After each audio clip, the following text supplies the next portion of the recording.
Hello class 12th students. आज हम start कर रहे हैं केमिस्ट्री का chapter number 3। According to syllabus वैसे ये सेकंड चैप्टर है, पर जो अभी बुक्स आपके पास है उसमें थर्ड चैप्टर है जिसका नाम है इलेक्ट्रोकेमिस्ट्री। फर्स्ट चैप्टर हमारा हो चुका है कंप्लीट सॉल्यूशन, जो आपने हमारी लाइव क्लासेस में पढ़ा होगा। और अब हम स्टार्ट कर रहे हैं चैप्टर नंबर 3। स्टूडेंट्स, ये चैप्टर बहुत इंपॉर्टेंट है। इंपॉर्टेंट इसलिए, भले इसका मार्क्स वेटेज कम है, करीब 4 to 5 मार्क्स इसका वेटेज है, पर इसमें जो क्वेश्चन है मेनली न्यूमेरिकल टाइप में ज़्यादा आते हैं, तो वो आपको सीखना है। पर न्यूमेरिकल सीखने से पहले हमें जरूरी है कि हम इसके बेसिक कंसेप्ट अच्छे से सीखें, क्योंकि कई बार बेसिक कंसेप्ट एमसीक्यू में भी पूछ लिए जाते हैं, तो वो भी हमें क्लियर होना चाहिए। चैप्टर बहुत बेसिक है, जो लोअर क्लास से आप पढ़ते आ रहे हैं उन्हीं चीज़ों को अब एडवांस फॉर्म में हमको पढ़ना है, और ये सारी नई इंफॉर्मेशन आप यहाँ पर लेने वाले हैं। तो जैसा कि चैप्टर का नाम है, आप देख सकते हैं इलेक्ट्रोकेमिस्ट्री। तो स्टूडेंट, सबसे पहले हम इलेक्ट्रोकेमिस्ट्री क्या होता है यदि हम इसके बारे में बात करें, तो इलेक्ट्रोकेमिस्ट्री को हम डिफाइन कर सकते हैं इस तरह से कि it is a branch of chemistry in which electric energy is converting to chemical energy and chemical energy is converting to electrical energy. मतलब हम यहाँ पर स्टडी करते हैं किस चीज की, इलेक्ट्रिक एनर्जी का conversion into chemical energy and chemical energy का कन्वर्जन इनटू इलेक्ट्रिकल एनर्जी। वो किस तरह से होगा उसके बारे में भी हम डिटेल में बात करेंगे। इन जनरल आप ध्यान रख सकते हैं कि इसकी जो डेफिनेशन है वो हमें ये सिखाती है कि electric energy is converting to chemical energy and chemical energy is converting to electrical energy. ये डिफरेंट प्रोसीजर्स के अंदर होगा, उसे हम एक एक करके बात करेंगे, पढ़ेंगे। स्टूडेंट्स, यहाँ पर एक सबसे इंपॉर्टेंट चीज ये है कि जब भी इलेक्ट्रोकेमिस्ट्री हम पढ़ रहे हैं, जिसमें हम इलेक्ट्रिकल एनर्जी का कन्वर्जन केमिकल में या केमिकल का कन्वर्जन इलेक्ट्रिकल में पढ़ते हैं, तो उन दोनों ही कंडीशंस में जो केमिकल रिएक्शन वहां पर परफॉर्म होती हैं, वो केमिकल रिएक्शंस होती हैं redox reaction. Students, class 11th में आपने पढ़ा है रेडॉक्स रिएक्शन के बारे में डिटेल में। यदि आप ठीक से नहीं जानते हैं तो आप थोड़ा सा उसको पढ़ लें, और पढ़ लेंगे तो ज्यादा अच्छा रहेगा, क्योंकि यहाँ बार बार इसकी जरूरत पड़ने वाली है। फिलहाल मैं इन शॉर्ट आपको बताने वाला हूँ रेडॉक्स रिएक्शन क्या होता है। Redox reaction is a chemical reaction in which reduction and oxidation takes place simultaneously. ऐसी chemical reactions in which oxidation and reduction दोनों साथ में होते हैं, उसे हम कहते हैं रेडॉक्स रिएक्शन। अब बात आती है ऑक्सीडेशन रिएक्शन किसे कहते हैं और रिडक्शन रिएक्शन किसे कहते हैं। तो आपने लास्ट ईयर यदि पढ़ा होगा तो आपने एक टर्म पढ़ी होगी, that is oxidation number. Oxidation number. अब दो कंडीशंस हो सकती है किसी भी केमिकल रिएक्शन में, या तो ऑक्सीडेशन नंबर इंक्रीज होगा या फिर ऑक्सीडेशन नंबर डिक्रीज होगा। The condition in which oxidation number is increasing is known as oxidation, and the condition in which oxidation number decreasing is the condition of reduction। और किसी भी chemical reaction में जरूरी है कि यदि किसी एक एलिमेंट का ऑक्सीडेशन नंबर इंक्रीज हुआ है तो डेफिनेटली ऑक्सीडेशन नंबर दूसरे का डिक्रीज हुआ होगा, क्योंकि इसमें ट्रांसफर ऑफ इलेक्ट्रॉन के थ्रू ही ये रिएक्शंस कंप्लीट हो रही हैं। जैसे मैं एक एग्जांपल के लिए आपको बताता हूं, एक रिएक्शन है zinc plus copper sulphate gives zinc sulphate plus copper. आप यदि ऑक्सीडेशन नंबर के बारे में जानते हैं तो आप बता सकते हैं कि यहाँ जिंक का ऑक्सीडेशन नंबर 0 है, यहाँ कॉपर का ऑक्सीडेशन नंबर जो है वो +2 है, ठीक है। पर अब ये रिएक्शन हो जाने के बाद अब जिंक का ऑक्सीडेशन नंबर +2 हो गया है और कॉपर का ऑक्सीडेशन नंबर 0 हो गया। तो आप देख सकते हैं कि कॉपर का ऑक्सीडेशन जो कि पहले +2 था अब 0 हो गया है, मतलब कॉपर का ऑक्सीडेशन नंबर कम हुआ है। ऑक्सीडेशन नंबर कम हुआ है मतलब कॉपर का क्या हुआ है, रिडक्शन। इस रिएक्शन में कौन रिड्यूस हो रहा है, कॉपर। और जिंक जिसका ऑक्सीडेशन नंबर पहले 0 था, अब उसका ऑक्सीडेशन नंबर हो गया है +2, मतलब इस रिएक्शन में जिंक जो है वो ऑक्सीडाइज हो रहा है, ठीक है। तो ये कुछ बेसिक चीजें हैं इस चैप्टर से रिलेटेड जो आपको अच्छे से आना चाहिए, थोड़ा बुक में भी ध्यान से पढ़ें। और दूसरा, ये जो लेक्चर आप अटेंड कर रहे हैं, मेरे आप लोगों को एडवाइस है कि आप पेन और पेपर साथ में लेकर बैठे, ताकि जैसे जैसे चैप्टर आगे बढ़ता जाए आपके पास कंप्लीट प्रिपेयर्ड नोट्स होना चाहिए। मैं हर टॉपिक कवर करूंगा, कोई भी कॉर्नर हम छोड़ने वाले नहीं है, आपको उसके नोट्स बनाते जाना है, क्योंकि नोट्स बहुत इंपॉर्टेंट है, ठीक। तो फिलहाल हमने बात करी रेडॉक्स रिएक्शन की। अब हम आगे चलते हैं। तो ये जो रिएक्शंस होती हैं, ये रिएक्शंस जो है वो एक डिवाइस में कंप्लीट होती है, जिस डिवाइस का नाम है सेल, ठीक है। जो भी रेडॉक्स रिएक्शन जहां पर परफॉर्म करी जाएंगी उस डिवाइस को हम कहते हैं सेल। तो सेल यहां पर हम देखें तो सेल की कैटेगरी यदि हम बनाएं तो सेल दो तरह के हो सकते हैं। एक होता है इलेक्ट्रोलाइटिक सेल और एक होता है इलेक्ट्रोकेमिकल सेल। दो तरह के सेल होंगे, एक इलेक्ट्रोलाइटिक सेल और एक होगा इलेक्ट्रोकेमिकल सेल। अब कैसे आप डिफरेंशिएट करेंगे, किसे हम इलेक्ट्रोलाइटिक सेल बोलेंगे, किसे हम इलेक्ट्रोकेमिकल सेल बोलेंगे, तो यहां मैं आपको बता दूं, इलेक्ट्रोलाइटिक सेल जो है इसके अंदर जो रेडॉक्स रिएक्शन है वो नॉन स्पॉन्टेनियस, इसके अंदर जो रिएक्शंस होती हैं वो है नॉन स्पॉन्टेनियस रेडॉक्स रिएक्शन, ठीक है। वहीं इलेक्ट्रोकेमिकल सेल में आप जो रिएक्शंस देखेंगे वो होगी spontaneous redox reaction, spontaneous redox reaction. ये भी लास्ट ईयर का बेसिक है, आप जानते होंगे। रेडॉक्स रिएक्शन को हम दो कैटेगरी में डिवाइड करते हैं, एक स्पॉन्टेनियस और एक नॉन स्पॉन्टेनियस। स्पॉन्टेनियस मतलब जो रिएक्शन अपने आप ही परफॉर्म होना शुरू हो जाती है, दैट इज स्पॉन्टेनियस रिएक्शन। जैसे यहाँ आपके सामने जो रिएक्शन दिख रही है, this is the case of spontaneous reaction. जैसे ही आप कॉपर सल्फेट सॉल्यूशन में जिंक रॉड को आप इमर्स करवाएंगे, विद इन नो टाइम आप देखेंगे कि रिएक्शन स्टार्ट हो जाती है। तो this type of reaction is spontaneous reaction. वहीं कुछ रिएक्शंस ऐसी होती है जिन्हें हमको परफॉर्म करने के लिए उनके साथ कुछ करना होता है, उनमें इलेक्ट्रिक करंट पास करना होता है या इस तरह का कोई चेंज करेंगे जिससे रेडॉक्स रिएक्शन स्टार्ट हो जाए। तो एक्चुअली क्या होता है, जो इलेक्ट्रोलाइटिक सेल्स होते हैं यहां पर हम क्या करते हैं, इलेक्ट्रिक एनर्जी हम प्रोवाइड करते हैं इसको, we provide electric energy and we receive chemical energy, we receive chemical energy। मतलब क्या है, इस रिएक्शन को परफॉर्म करने के लिए हम पहले इलेक्ट्रिकल एनर्जी प्रोवाइड करेंगे जिससे हमें केमिकल एनर्जी मिलेगी। मतलब इलेक्ट्रॉन्स का ट्रांसफर हो सकता है, वहां टेम्परेचर इंक्रीज हो सकता है या किस तरह के चेंजेस उसके केमिकल्स कंपोजिशन में आ सकते हैं। वहीं यहां पर आप देखेंगे कि सबसे पहले क्या होगा, chemical reaction will takes place, chemical reaction will takes place and then we receive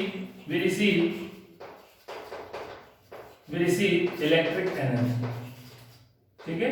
यहाँ पर इलेक्ट्रिकल एनर्जी हमें रिसीव होती है, वहीं यहाँ हमें इलेक्ट्रिकल एनर्जी प्रोवाइड करना होती है।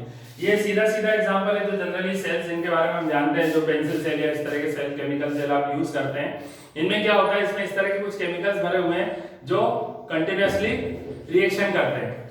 जब वो रिएक्शन करते हैं तो हमें इलेक्ट्रिक एनर्जी रिसीव होती है। और इस तरह से हम दो कैटेगरी में डिवाइड कर सकते हैं, इलेक्ट्रोलाइटिक सेल और इलेक्ट्रोकेमिकल सेल। इलेक्ट्रोलाइटिक सेल के अंदर जो प्रोसीजर होता है उस प्रोसीजर को हम कहते हैं इलेक्ट्रोलिसिस। ये प्रोसीजर क्या कहलाता है, इलेक्ट्रोलिसिस, ठीक है। तो ये दो चीजें आपको बहुत इंपॉर्टेंटली ध्यान रखना है। अब जैसा कि आप जानते हैं कि ये जो चैप्टर है ये कंडक्टर्स और इलेक्ट्रिसिटी और इन सब के कंडक्शन से रिलेटेड है, तो हमें कुछ टर्म्स भी क्लियर होना चाहिए। तो सबसे पहली टर्म, क्योंकि इलेक्ट्रिक एनर्जी के बारे में पढ़ना है, तो टर्म कंडक्टर हमें क्लियर होना चाहिए। What is the meaning of conductor? तो बहुत सीधी सी बात है, लोअर क्लासेस से आप पढ़ते आ रहे हैं। कंडक्टर का मतलब क्या है? कंडक्टर मतलब कोई भी ऐसा substance, a substance that allows the electric current to flow through it. मतलब कोई भी ऐसा सब्सटेंस जो अपने अंदर से करंट को, इलेक्ट्रिक करंट को पास होने देता है, उसे हम कहते हैं कंडक्टर। कंडक्टर को भी हम कैटेगराइज कर सकते हैं, दो तरह के कंडक्टर हो सकते हैं, एक है मेटेलिक कंडक्टर और दूसरा होगा इलेक्ट्रोलाइट्स, ठीक है।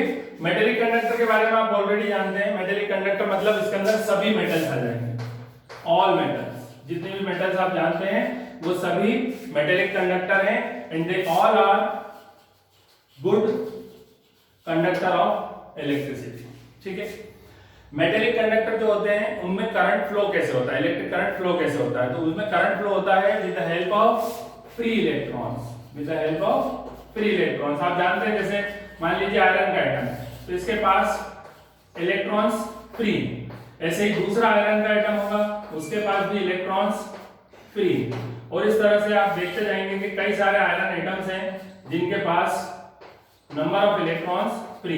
इस तरह से आप देखेंगे कि एक रिवर ऑफ इलेक्ट्रॉन फॉर्म हो जाती है वहां पर, और वो जो रिवर ऑफ इलेक्ट्रॉन है वो फ्री इलेक्ट्रॉन्स की रिवर है जो एक इलेक्ट्रोमोटिव फोर्स मिलने पर एक डायरेक्शन से दूसरे डायरेक्शन में फ्लो होना चालू हो जाता है।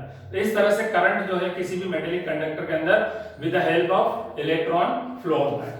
यहाँ पर हम एक कंडीशन सोचते हैं ऑन इंक्रीज इन टेम्परेचर। यदि आप टेम्परेचर इंक्रीज करेंगे तो इस मेटेलिक कंडक्टर की कंडक्टिविटी पे क्या फर्क पड़ेगा। हालांकि लोअर क्लास से आप जानते हैं कि मेटेलिक कंडक्टर का जो कंडक्टिविटी है टेम्परेचर बढ़ाने पर घट जाती है, मतलब उसका रेजिस्टेंस इंक्रीज हो जाता है, कंडक्टिविटी घट जाती है। तो in increase in temperature conductivity decreases. ठीक है, क्यों होती है कंडक्टिविटी डिक्रीज, यहाँ पर आप देख ले। कंडक्टिविटी डिक्रीज होने का जो बेसिक रीजन है, एक्चुअली क्या होता है, ये जो पूरा मेटल है जिसके अंदर एटम्स हैं और फ्री इलेक्ट्रॉन्स हैं, तो इलेक्ट्रॉन के अलावा जो एटम का पार्ट होता है इसे हम कहते हैं कर्नल। ये कई सारे कर्नल्स इसमें रहते हैं और जब इलेक्ट्रॉन इनके फ्री इलेक्ट्रॉन फ्लो होने लगते हैं तो इसमें चार्ज डिफरेंस आ जाता है, जिसकी वजह से ये जो कर्नल्स हैं इनका मतलब हम कह सकते हैं इनका ओरिएंटेशन जो है वो डिस्टर्ब हो जाता है। Due to disturbance in orientation इनके और इलेक्ट्रॉन्स के बीच में टक्कर होती है, कोलिजन्स होते हैं, जिसकी वजह से वो डिस्टरबेंस क्रिएट करते हैं और उस डिस्टरबेंस के कारण हम कहते हैं कि on increasing in temperature in metallic conductor conductivity decreases. ठीक है, वहीं हम इलेक्ट्रोलाइट्स के बारे में बात करें, इलेक्ट्रोलाइट्स कौन होते हैं, सभी सॉल्ट्स, सारे सॉल्ट्स इलेक्ट्रोलाइट्स होते हैं, सारे एसिड, सारे बेस, ये सब इलेक्ट्रोलाइट्स हैं। कुछ एग्जांपल आपके सामने लिख देता हूं, जैसे NaCl, HCl, H2SO4, KOH, NaOH, सभी एसिड बेस सॉल्ट्स, ये सब के सब क्या हैं, ये सभी के सभी इलेक्ट्रोलाइट्स हैं। इलेक्ट्रोलाइट्स भी करंट कंडक्ट करते हैं, पर they conduct current in the form of movement of ions. इसमें क्या होते हैं, ऑलरेडी पॉजिटिव और negative cation and anion present रहते हैं। आप जानते हैं कि जैसे NaCl को वाटर में हम डिसॉल्व करते हैं, मान लीजिए हमने NaCl को वाटर में डिसॉल्व करा, तो आपको वहां पर क्या मिलता है, Na plus and Cl minus है, और ऐसे नंबर ऑफ आयंस वहां पर प्रेजेंट होते हैं और ये आयंस के मूवमेंट के थ्रू ही करंट यहाँ पर एक जगह से दूसरी जगह पास होता है। ठीक है, पर आप इसमें यहाँ पर ये नोटिस करेंगे कि यदि यहाँ पर इंक्रीज इन टेम्परेचर होगा तो क्या होगा, इंक्रीज इन टेम्परेचर, जब यहाँ हम टेम्परेचर इंक्रीज करते हैं तो यहाँ पर कंडक्टिविटी भी इंक्रीज हो जाती है। Unlike metallic conductor, conductivity increase होने के पीछे रीजन क्या है कि जब आप किसी इलेक्ट्रोलाइट के एक्वस, अच्छा यहाँ मैं एक बात बता देना चाहता हूँ, तो बीच में मैंने मिस कर दी। जो इलेक्ट्रोलाइट्स है वो दो कंडीशन में करंट फ्लो होने देते हैं, एक मोल्टन स्टेट में और दूसरा एक्वस स्टेट में, मतलब उनका वाटर के साथ सॉल्यूशन हो या फिर मोल्टन स्टेट हो, इन दो कंडीशन में भी वो आयनाइज होते हैं और उसी कंडीशन में वो करंट अपने अंदर से फ्लो होने देंगे। यहाँ पर ये देखने वाली बात है कि टेम्परेचर इंक्रीज होने पर इनकी कंडक्टिविटी क्यों इंक्रीज होती है, तो due to increase in temperature the mobility of the ions increases, जो उसके अंदर आयन बने हुए हैं उनका मूवमेंट जो है थ्रू आउट द सॉल्यूशन या थ्रू आउट द सब्सटेंस जो है वो इंक्रीज हो जाता है, जिसकी वजह से इसकी कंडक्टिविटी भी इंक्रीज हो जाती है। तो आप इस तरह से समझ सकते हैं कि with increase in temperature in case of electrolyte the conductivity increases. ये कुछ बातें आपको बेसिक हैं जो ध्यान रखना। हो गया इसका? ओके, तो यहाँ पे अपन देखें दो टर्म और पढ़ेंगे अभी यार। एक ओम्स लॉ। ओम्स लॉ क्या है? ओम्स लॉ आप लोअर क्लास से जानते, क्लास 10 में आपने सीखा था। ओम्स लॉ ये हमें बताता है कि the amount of current flow through a conductor is directly proportional to the potential difference across its ends, or you can write it in this way as well, V is proportional to I। और इस proportionality sign को जब हम यहाँ से replace करते हैं तो उसके बदले हम एक कांस्टेंट यहाँ पे अप्लाई करते हैं, that is R, V equal to I R. यहाँ पर R कहलाता है रेजिस्टेंस ऑफ द कंडक्टर, ठीक है, जिसको हम मेजर करते हैं इन ओम। ठीक है, तो ये है हमारा ओम्स लॉ। अब जो R है, R की वैल्यू जो है वो डिपेंड करती है directly on the length of the conductor and inversely proportional to the area of cross section, मतलब R is proportional to L by A। इस रिलेशन को हम लिख देते हैं R is equal to L upon A, where A is area of cross section. तो यहां पर हम क्या करेंगे, ये प्रोपोर्शनल है, तो it is equal to rho L by A। यहां पर एक नई टर्म आ जाती है rho rho is known as resistivity and it is measured in ohm meter. ठीक है, तो ये रिलेशन हमें मिलता है रेजिस्टेंस फाइंड करने के लिए, that is R equal to rho L by A। Resistivity हर कंडक्टर की स्पेसिफिक होती है और डिफरेंट रहती है। अब यहाँ तक की चीजें तो बेसिक है जो आप ऑलरेडी जानते हैं। यहाँ हम एक नई टर्म सीखने जा रहे हैं जिसका नाम है कंडक्टेंस। ये इसी से मिलता जुलता है। रेजिस्टेंस मतलब ऑब्स्टेकल, कंडक्टेंस मतलब जो स्मूथनेस जो प्रोवाइड करता है जिसकी वजह से करंट फ्लो होता है। इस तरह से यदि देखें तो ये दोनों क्वांटिटी एक दूसरे का अपोजिट है, ठीक है। क्योंकि एक दूसरे का अपोजिट है तो हम इसको इस तरह से लिख सकते हैं कि conductance is reciprocal of resistance. Conductor जो है वो रेजिस्टेंस का रेसिप्रोकल होता है। अब हमने जो R की वैल्यू फाइंड करी थी, इस वैल्यू को मैं यहाँ सब्स्टिट्यूट कर देता हूँ तो ये हो जाता है RL अपॉन A, जो फर्दर हो जाएगा A अपॉन रो L। और इसको यदि हम सेपरेट करके लिख दें तो हम इसे लिख सकते हैं 1 upon rho into A by L, ठीक है। L here length of conductor. अब यहाँ पर ये जो 1 अपॉन रो है, इस 1 अपॉन रो की जगह मैं एक साइन अप्लाई कर रहा हूँ। ये साइन दिखने में K जैसा है बट नॉट एग्जैक्टली K, इसको पढ़ते हैं कप्पा। इसे क्या बोला जाता है? कप्पा, ठीक है।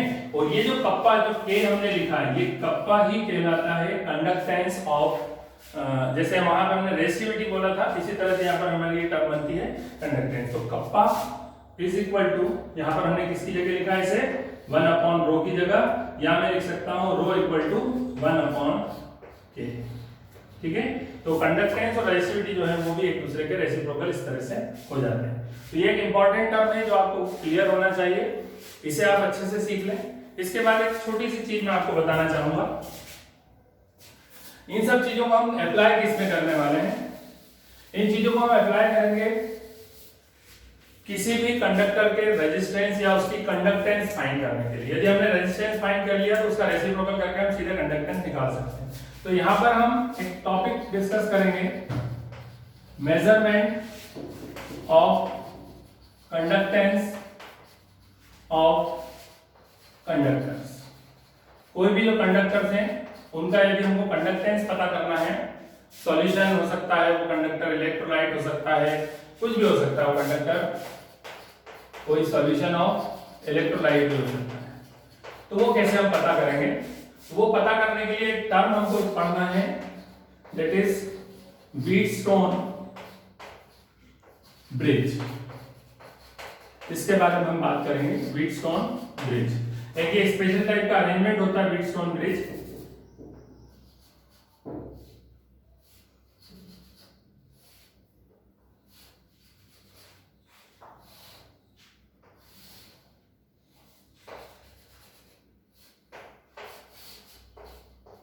इस तरह का अरेंजमेंट रहेगा ये,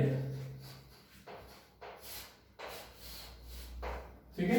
और यहाँ पर ये जो हो जाएंगे, ये हो जाते हैं resistance 1, resistance 2, resistance 3 and resistance 4। इसमें से हम R1, R3 और R4 नॉन रेजिस्टर्स यूज करते हैं, और इस जगह पर R2 की जगह जो हम रेजिस्टर यूज करेंगे वो कोई इलेक्ट्रोलाइट सॉल्यूशन हम यूज करेंगे जो कि अननोन रेजिस्टेंस वाला होगा। और R1, R3, R4 की हेल्प से हम R2 की वैल्यू फाइंड कर सकते हैं using formula R1 upon R2 equal to R3 upon R4। इस रिलेशन से आप अननोन इलेक्ट्रोलाइट का रेजिस्टेंस आप आसानी से फाइंड कर सकते हैं। तो इस वीडियो में बच्चों यहीं तक। इसके आगे पढ़ाई करने के लिए आप हमारे इसी चैप्टर का सेकंड पार्ट आप जरूर देखें, जो अगले ही दिन अपलोड कर दिया जाएगा। Thank you very much.